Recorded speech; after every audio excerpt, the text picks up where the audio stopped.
भारत की अर्थव्यवस्था 2025 में जापान से आगे। नमस्कार दोस्तों, स्वागत है आपका गीक ग्रोव ज्ञान में, जहां ज्ञान का खजाना आपके लिए हमेशा खुला रहता है। आज हम एक ऐसे विषय पर बात करेंगे जो हर भारतीय के लिए गर्व और उम्मीद से भरा है, भारत की अर्थव्यवस्था। दोस्तों, क्या आप जानते हैं कि भारत की अर्थव्यवस्था किस ओर अग्रसर है? अंतर्राष्ट्रीय मुद्रा कोष यानी IMF की एक रिपोर्ट ने तो कमाल ही कर दिया है। उनके अनुसार 2025 तक भारत की अर्थव्यवस्था GDP के मामले में जापान से आगे निकल सकती है। जी हां, आपने सही सुना, $4.339 ट्रिलियन बनाम $4.310 ट्रिलियन। यह है IMF का अनुमान। लेकिन क्या है इसके पीछे का सच? कौन से कारण भारत को इस मुकाम तक ले जा रहे हैं और क्या हैं वे चुनौतियां जिनका सामना हमें करना पड़ेगा? आइए इस वीडियो में हम मिलकर इस रोमांचक यात्रा को समझते हैं। भारत की आर्थिक प्रगति एक नजर। दोस्तों, भारत की अर्थव्यवस्था कोई नई नहीं है। हजारों सालों से यह दुनिया की सबसे मजबूत अर्थव्यवस्थाओं में से एक रही है। लेकिन पिछली कुछ शताब्दियों में हमने कई उतार चढ़ाव देखे हैं। 1991 में जब भारत ने आर्थिक उदारीकरण की दिशा में कदम बढ़ाया, तब से एक नए युग का सूत्रपात हुआ। तेजी से बढ़ता उद्योग, सेवा क्षेत्र का विकास और विदेशी निवेश में तेजी, इन सब ने मिलकर भारत को एक नई पहचान दिलाई। और आज 2023 में हम दुनिया की 5वीं सबसे बड़ी अर्थव्यवस्था बन चुके हैं। लेकिन हमारा सफर यही खत्म नहीं होता। 2025 हमारे लिए एक नया मील का पत्थर साबित हो सकता है। IMF का अनुमान, भारत बनाम जापान। दोस्तों, जैसा कि मैंने बताया, IMF ने अपनी रिपोर्ट में कहा है कि 2025 तक भारत की नाम मात्र GDP $4.339 ट्रिलियन तक पहुंच सकती है, जबकि जापान की अनुमानित GDP $4.310 ट्रिलियन होगी। यह अंतर भले ही ज्यादा न लगे, लेकिन इसका प्रतीकात्मक महत्व बहुत ज्यादा है। यह सिर्फ दो देशों की अर्थव्यवस्थाओं की तुलना नहीं है, बल्कि यह एशिया और दुनिया में बदलते ताकत के समीकरण को दर्शाता है। लेकिन IMF ने यह अनुमान कैसे लगाया? उनके पास कौन से आंकड़े हैं जो इस बात की पुष्टि करते हैं? दोस्तों, इस सवाल का जवाब जानने के लिए हमें दोनों देशों की आर्थिक स्थिति को गहराई से समझना होगा।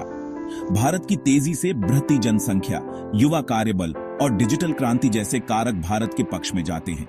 भारत की GDP, किसका कितना योगदान?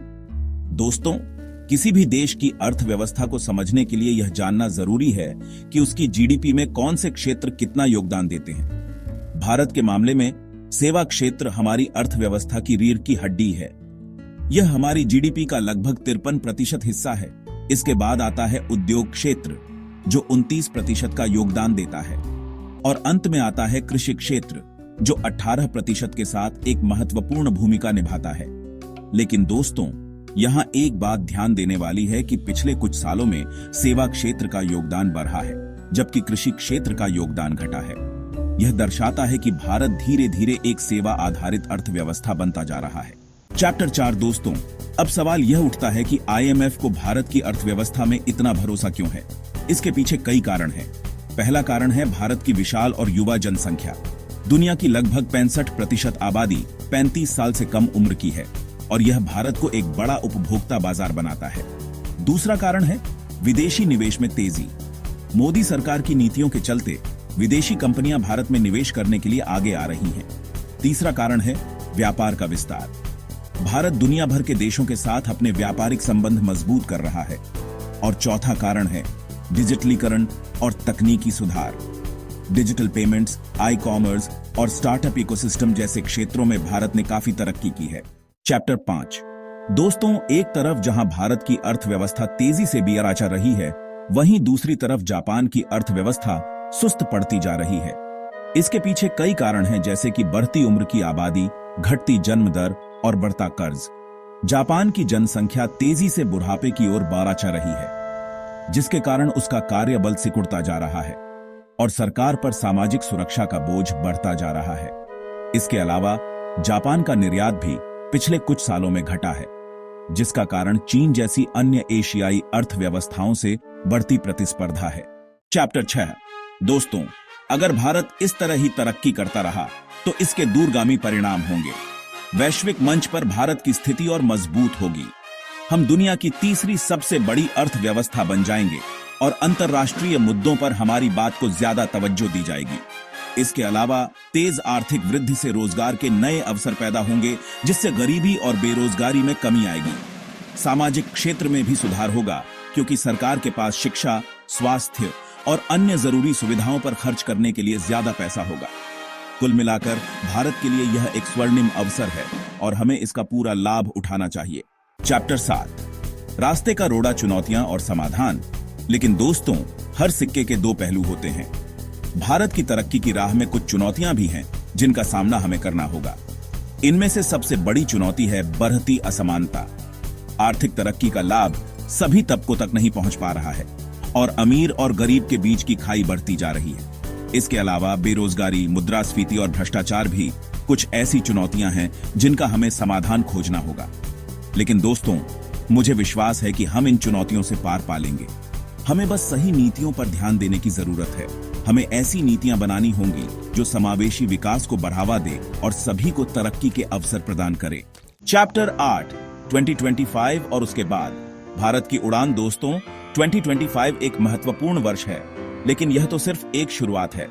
अगर हम सही दिशा में मेहनत करते रहे तो भारत 21वीं सदी में दुनिया की महाशक्ति बन सकता है।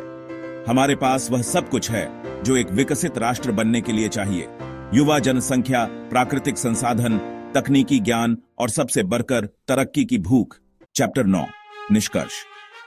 एक उज्जवल भविष्य की ओर। तो दोस्तों, यह थी भारत की आर्थिक गाथा। एक ऐसी गाथा जो उम्मीदों से भरी है, जो संभावनाओं से भरी है और जो हमें गर्व से भर देती है। भारत की नाममात्र जीडीपी का 2025 तक जापान से आगे निकलना केवल एक आर्थिक उपलब्धि नहीं है, बल्कि यह देश की नीतियों, युवा जनसंख्या और वैश्विक व्यापार में बढ़ती भागीदारी का प्रमाण है। मुझे पूरा यकीन है कि आने वाले समय में भारत न सिर्फ अपनी जनता के लिए बल्कि पूरी दुनिया के लिए तरक्की की नई राह प्रशस्त करेगा। उतरो अगली बार तक। तो दोस्तों, ये थी आज की जानकारी। उम्मीद है आपको यह वीडियो पसंद आया होगा। अगर आपको यह वीडियो पसंद आया हो तो इसे लाइक और शेयर करें और गीक ग्रोव ज्ञान को सब्सक्राइब करना ना भूलें। अगले वीडियो में फिर मिलते हैं, तब तक के लिए नमस्कार।